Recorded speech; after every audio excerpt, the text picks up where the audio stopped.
شەڕ لە ئێران و ترسێکی گەورەش لە تورکیا. بۆچی ئەردۆغان و دەوڵەت باخچەلی بەهۆی کوردەوە تووشی شڵەژان بوونە؟ ڕۆژ لە دوای ڕۆژ مەترسی بەرپرسانی دەوڵەتی تورکیا لە بە ئامانجگرتنیان لەلایەن ئیسرائیلەوە لە دوای ئێران زیاتر دەبێت.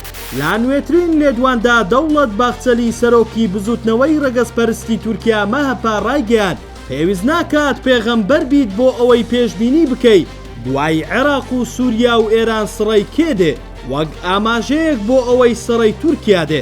هاوکات لە دوو ڕۆژی ڕابردووش ڕەجەب تەیب ئەردۆغانیش هەڕەشەی کرد و ڕایگەیاند سایکس بیکۆیەکی تر لە ڕۆژهەڵاتی ناوەڕاست لە ئارادایە وەک ئاماژەیەک بۆ ئەوەی کەوا ئیسرائیل دەوێت گۆڕانکاری لە نەخشەی ڕۆژهەڵاتی ناوەڕاستدا بکات وتیشی ئێمە ڕێگا بەدابەشبوونێکی دیکە لە ناوچەکە نادەین.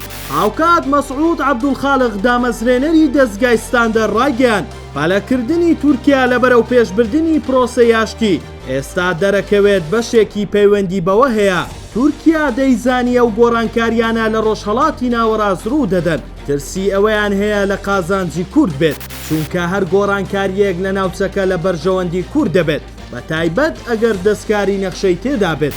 جێی باسا لەگەڵ دەست بەکاربوونی وەزیری ئێستای دەرەوەی ئیسرائیل ئاماژەی بەوە کرد کە کورد لە ڕۆژهەڵاتی ناوەڕاست میلەتێکە ستەمی لێکراوە دەبێت بگات بە مافەکانی خۆی. تورکیا پێی وایە کەوا بەشێک لە پلانەکەی ئیسرائیل شتیوانی کردنە لە دۆسیەی کورد لە ڕۆژهەڵاتی ناوەڕاست. بۆیە ئەردۆغان لە کۆبوونەوەی ڕێکخراوی هاریکاری ئیسلامی ڕایگەیاند پێویستە تورک و کورد و عەرەب و فارس بە یەکەوە ڕوبەڕووی هەژمونی ئیسرائیل ببنەوە. تۆ پێت وایە گۆڕانکاریەکانی ڕۆژهەڵاتی ناوەڕاست لە کۆتاییدا لە بەرژەوەندی کورد تەواو دەبێت؟